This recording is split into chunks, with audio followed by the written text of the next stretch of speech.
अहमद शहजाद साहब, थोड़ा सा मैच की तरफ आ जाते हैं और जो टीम की परफॉर्मेंस है, जो मंसूबाबंदी है, वो सब कुछ सामने है। लेकिन मैं सवाल ये कर रहा हूँ कि सिलेक्शन के ऊपर सवाल क्यों हो रहा है। जिन तीन खिलाड़ियों के सिलेक्शन के ऊपर हम बात कर रहे हैं, उस्मान खान, फ़हीम अशरफ, वो तो प्लेइंग 11 में नहीं थे।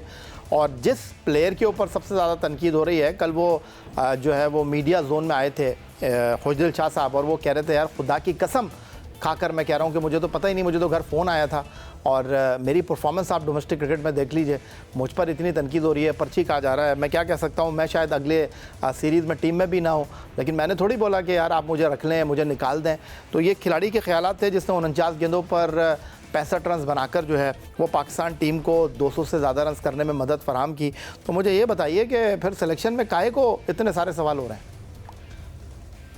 बस सुनिए, फिर सिलेक्शन पे इसलिए हो रहे हैं, आप टीम फॉर्म करते हैं, उसके अंदर आप मेक श्योर करते हैं कि आपके पास सारे एस्पेक्ट्स कवर हो, हर एक चीज कवर, जिसके अंदर 3 ओपनर होते हैं। कन्वेंशनल जो सिलेक्शन होती है उसके अंदर 3 ओपनर इवेंट के अंदर लाजमी हर टीम के पास आपको देखने को मिलेंगे। उसके बाद आपका जो प्रोसेस था, आप बांग्लादेश प्रीमियर लीग की परफॉर्मेंसेस से 5 प्लेयर आपने इंपोर्ट किए। यही जब आप अब चेंजिंग कर रहे हैं, आपने ऑलराउंडर जो रखा, आपने फ़हीम अशरफ को डाला आउट ऑफ नोवेयर, तो वो अब्बास कहाँ है जो शायद प्लेइंग 11 का हिस्सा बन सकते थे, तो वो ऑप्शन आपके पास नहीं रही। उसके बाद एक स्पिनर, यही तो बोल रहे हैं कि जब पार्ट टाइम बॉलर्स आपके बॉलिंग कर रहे हैं और मुश्किल पिच पे बॉलिंग कर रहे हैं, जिन्होंने बुरी बॉलिंग नहीं की है, खुशदिल बिल्कुल ठीक कह रहे हैं कि खुशदिल का इसमें कोई कसूर नहीं है। मसला ये है कि खुशदिल की जगह वहां पे एक अटैकिंग ऑप्शन चाहिए था जो उस टाइम पे आपको बीच के अंदर विकेट लेके दे। अगर वहां पे आपके पास एक भी तगड़ा स्पिनर होता और एक विकेट आपको वहां विल यंग या लेथम से मिल जाता, आप कभी भी 321 पे पहुंचने देते न्यूजीलैंड को। तो ये सारे क्राइटेरियाज हैं, जिसकी बात ये नहीं है कि कौन खेला कौन नहीं। भाई बेंच के बाद भी अंदर भी तो आपके पास इस तरह के प्लेयर्स होने चाहिए ना, जिसके साथ आप अच्छा कॉम्बिनेशन बना सके। तो ये डेफिनेटली सिलेक्शन का क्राइटेरिया बीच में जरूर आता है, इससे आप निकल पाएंगे नहीं कभी भी। भाई अहमद शहजाद साहब, हम बाबर आजम को रो रहे हैं, हम स्लो बैटिंग के हवाले से सवाल कर रहे हैं। प्रेस कॉन्फ्रेंस में नसीम शाह आए थे, उनके सामने भी हमने ये सवाल रखा था कि हम कहते हैं कि नसीम शाह हो गए, हारिस रऊफ़ हो गए, शाहीन शाह अफरीदी हो गए, ये पाकिस्तान की बॉलिंग का मान है, बैनुल-अक़वामी क्रिकेट के नाम है, पाकिस्तान क्रिकेट के अहम किरदार हैं। लेकिन आखिरी 4 एक रोज़ा मैचों में अगर हम देखें तो पाकिस्तान ने बहुत आसानी के साथ 300 रन खाए। और गुज़िश्ता रात के मैच की अगर मैं बात करता हूँ तो इन 3 बॉलर्स के 30 ओवर में हमने कुछ लगभग 214 रन दिए। इसके बरक्स बाकी जो हमने 20 ओवर थे उसमें 106 रन दिए। जिस अंदाज में शाहीन शाह अफरीदी को ग्लेन फिलिप्स ने जो है वो लाहौर में अटैक किया था, कराची में भी उनको वैसे ही अटैक किया। तो मैं आपसे ये जानना चाहता हूँ, हम कह रहे थे कि ये 3 के बगैर पाकिस्तान की बॉलिंग की तिकोन नहीं बनती, लेकिन इनकी परफॉर्मेंस आपके सामने है।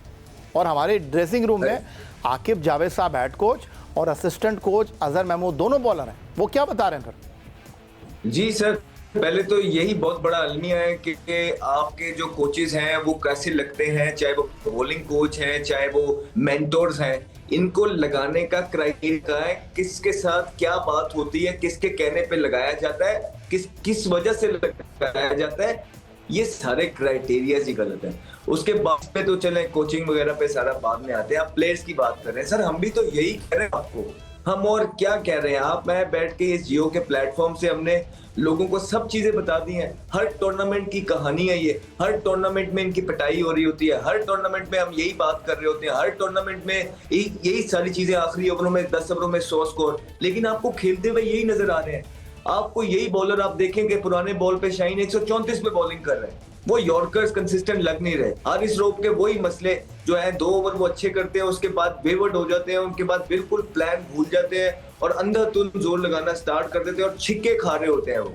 उसके बाद आप नसीम शाह को भी देखें, उनकी फिटनेस इतनी नीचे चली गई है कि वो उनकी 1-2 ओवर वो भी अच्छे आके करते हैं, लेकिन पूरा कंप्लीट फिनिश, फिटनेस का बहुत इश्यू है। ये 4 ओवर वाली क्रिकेट नहीं है कि आप बस आए, आपने 2 ओवर किए, एक इधर किया, आपकी तो 4 ओवर में भी बहुत पिटाई होने लग गई है। लेकिन 10 ओवर के अंदर आपको सुप्रीम फिटनेस चाहिए होती है अपने मुल्क को रिप्रेजेंट करने के लिए, फोकस चाहिए होता है, डिसिप्लिन चाहिए होता है, आपने पूरी दुनिया से कटना होता है, फिर जाके आप अपने ऑप्टिमम लेवल पे, कंसिस्टेंट लेवल पे परफॉर्मेंस करते हैं। लेकिन हमारे प्लेयर्स, आपको कहीं से लगता है कि वो प्रोफेशनलिज्म हमारे प्लेयर्स के अंदर है, इस तरह की बातें हमें पता है मैचेस हारने के बाद होती हैं कि अगर वो नेशनल टीवी पे बैठ के की जाए, अवाम को बताई जाए, तो अवामों का दिल बिल्कुल क्रिकेट और क्रिकेटर से उठ जाए, लेकिन हम फिर भी ख्याल करते हैं। लेकिन वो लोग जो हेल्म ऑफ अफेयर्स पे बैठे हैं या जो लोग हेल्म ऑफ अफेयर्स पे बैठ के इस तरह की सिलेक्शन कमेटी को चूज करते हैं, फिर ये इस तरह की सिलेक्शन कमेटी इस तरह के प्लेयर्स को बार बार चूज करती है,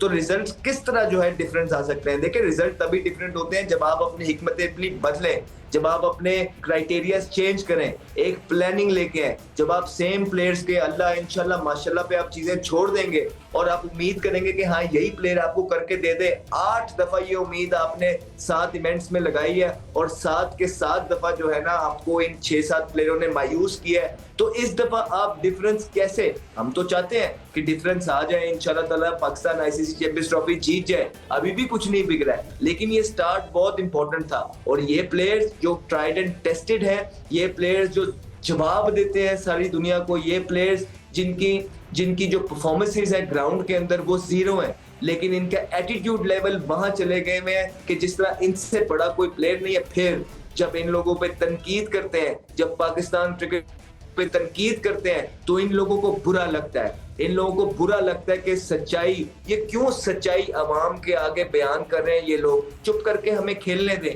इसी तरह पीसीबी में लोग कहते हैं कि चुप करके हमें जो हम चीजें कर रहे हैं, खांचे चल रहे हैं, वो चलने देना, आपको मसला क्या है। नहीं भाई, हमने इस मुल्क से प्यार किया है, हमने इस मुल्क की क्रिकेट से प्यार किया, अच्छा खेला बुरा खेला, हमेशा मुल्क के लिए अच्छा करने की कोशिश की।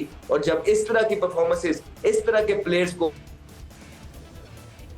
और वो बार बार मुल्क की क्रिकेट को जो है ना दागदार करते हैं, नीचे लेके जाते हैं, अंडर परफॉर्म करते हैं, और वो जो टीम हार्मनी है उसको डेवलप नहीं करते, कप्तानियों के नशों में आके एक दूसरे के अगेंस्ट ग्रुपिंग करते हैं, एक दूसरे के अंदर पावर के जंग चलाते हैं। जब ये और सुनते हैं, दिल खून के आंसू रोता है। हम भी एक अवाम है, अब हम पाकिस्तान क्रिकेट टीम में खेलते नहीं है, अब हम एक अवाम है जिसको क्रिकेट का नॉलेज है। और बिल्कुल ये सारी फ्रस्ट्रेशन इस टाइम अवाम की फ्रस्ट्रेशन, लास्ट टाइम कुछ डिसीजंस ऑन द कार्ड थे वर्ल्ड कप के बाद, हमारी सिलेक्शन कमेटी ने, आकिब जावेद ने वो डिसीजन नहीं लिए, इसकी वजह से आज पाकिस्तान क्रिकेट टीम का फिर वही हाल है कि एक और इवेंट आ गया, लेकिन पाकिस्तान की परफॉर्मेंसेस वही पुरानी।